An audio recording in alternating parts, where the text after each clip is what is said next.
The muscles associated with the spine are important structures not only because of their biomechanical function and support to the spine, but also because of their involvement in the reconstruction and creation of corridors to reach different regions of the spine.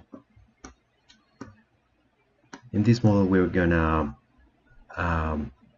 visualize the dorsal musculature from superficial to deep. This dorsal musculature can be divided into 6 layers, and starting with the most superficial layer, we have 2 big muscles. The superior one is the trapezius that attaches medially to C7 and runs inferiorly to the spinous process of T12, running anteriorly and lateral to the superior portion of the scapula and attaching right there. Now, inferiorly, we have this big superficial muscle, which is the latissimus dorsi muscle, and it also attaches to the spinous processes of T6 to the most inferior spinous processes of the lumbar region, which is L5. It runs superiorly and anteriorly and attaches to the inferior portion of the scapula and more laterally to the humerus. Let's remove this muscle and expose the rest of the deep layers, which are formed by muscles with smaller diameters and our dimensions. So let's start with the second layer, which is formed by the rhomboid minor and major, and anteriorly and superiorly by the levator scapular. So the rhomboid minor attaches to the spinous process of C7 and T1 and runs laterally to attach to the medial portion of the scapula, whereas the rhomboid major attaches to the spinous process of T2 to T5 and again runs towards the medial portion of the scapula. Moving anteriorly, we see that there's an inferior attachment to the scapula here by the levator scapular muscle, and it runs superiorly and medially to attach to the transverse processes of C1 and C4. Okay, let's remove this group of muscles and expose the third group, which is formed by a couple of muscles named the serratus posterior muscles. We have a superior and inferior serratus posterior muscle. The superior serratus posterior muscle is going to be attached to the spinous process of C3 to T3, and it's going to run laterally and attach, and it's going to be attaching to the second to fifth rib, whereas the inferior serratus posterior muscle also attaches to the ribs and named the 9th to 12th rib, and medially it attaches to the spinous processes of T1 to L2. Let's remove this muscle and move towards the splenius capitis and splenius cervicis muscle. So the splenius capitis muscle is a muscle that attaches superiorly and anteriorly to the mastoid process of the temporal bone and inferiorly and medially to the spinous processes of C7 to T3. And inferior to this muscle we have the splenius cervicis muscle, which attaches to the spinous processes of T3, T4, T5, and T6, and runs superiorly and medial to attach to the transverse processes from C1, 2, 3 to C4. Let's remove this group of muscles. And now we have a deeper layer of muscles, which is the 5th and 6th layer of muscles. These layers encompass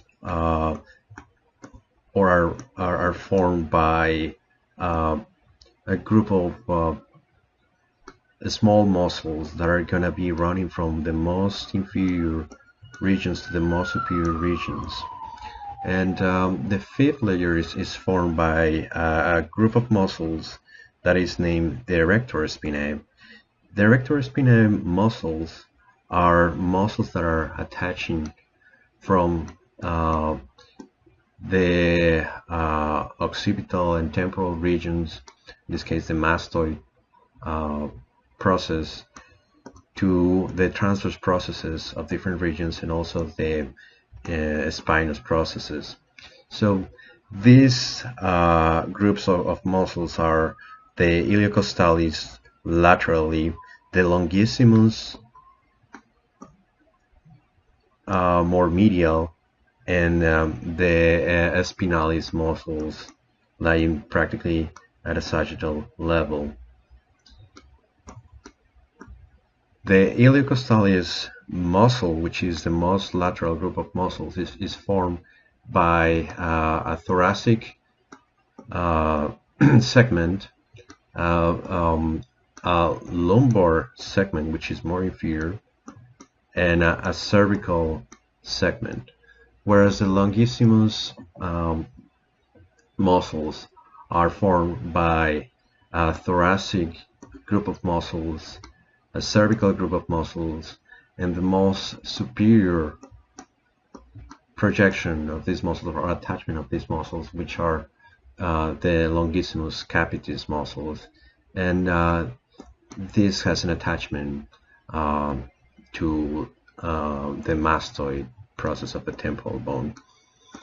Medially, we have the spinalis muscles that are going to be divided into the cervical region and thoracic region, as well as the most superior region that goes from C7 to T6 to the superior nuchal line and inferior nuchal line, which is the spinalis capitis muscle. So if we remove this, we're gonna get a view of the deepest layer, which is formed by the semispinalis muscle and the multifidus. So the semispinalis muscle, at least one with it's gonna be the biggest of this deep layer of muscles, the 6th layer, is the semispinalis capitis. This muscle runs from the transverse process of C7 and T6 to the superior and inferior nuchal line, whereas the muscles that are running from the lumbar region to the cervical region, called multifidus, are muscles that are going to be attaching from the spinous process, the most anterior portion of the spinous process, to the transverse process, and that goes from one transverse process and attaches to 1 to 2 segments superior to the spinous process. Now if we remove this deep layer and we move towards the lumbar region, the first muscle that we're gonna find right here is the quadratus lumborum muscle. And this is important, at least for a 360 understanding of different ways to approach the lumbar region. We remove this quadratus lumborum muscle.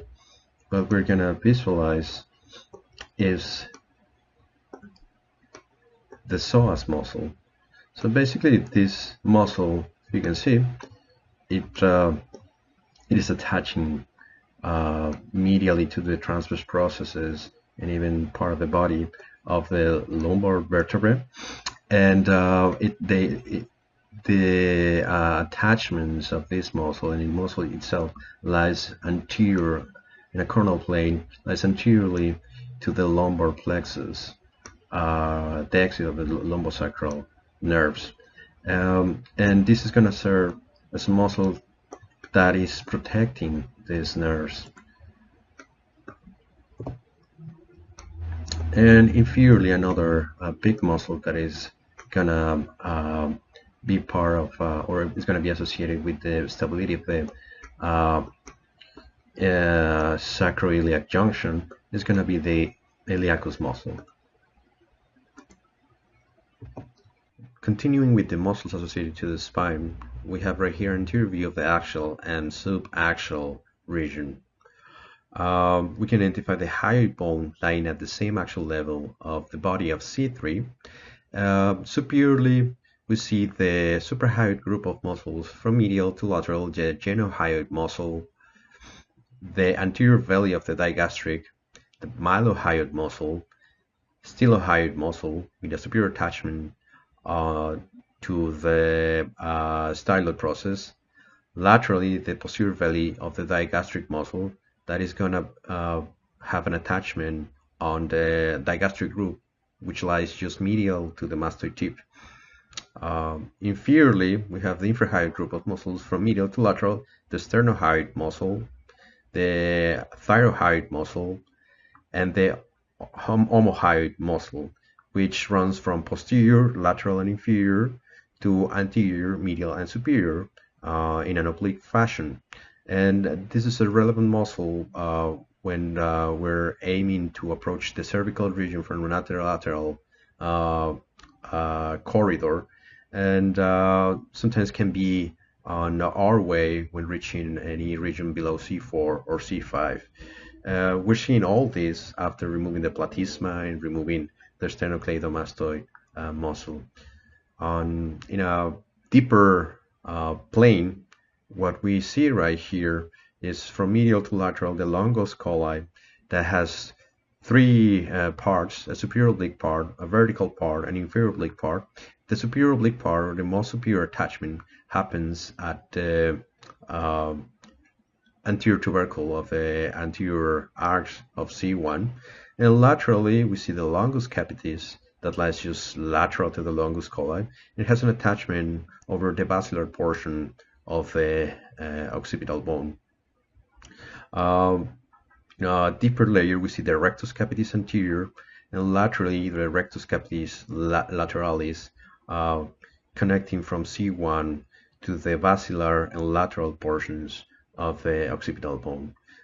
We can also see the vertebral artery, the right vertebral artery, that is going to enter the transverse foramen at the level of C6 conventionally.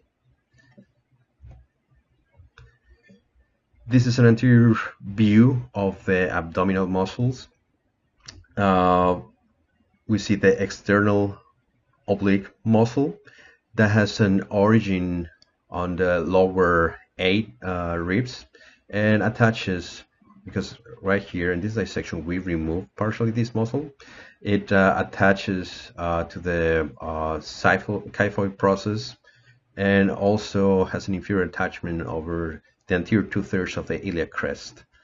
In a deeper layer, we see the internal oblique abdominal muscle that has an attachment inferiorly over the anterior 2/3 of the iliac crest, and also a superior attachment on the lower 3 to 4 ribs and kyphoid process.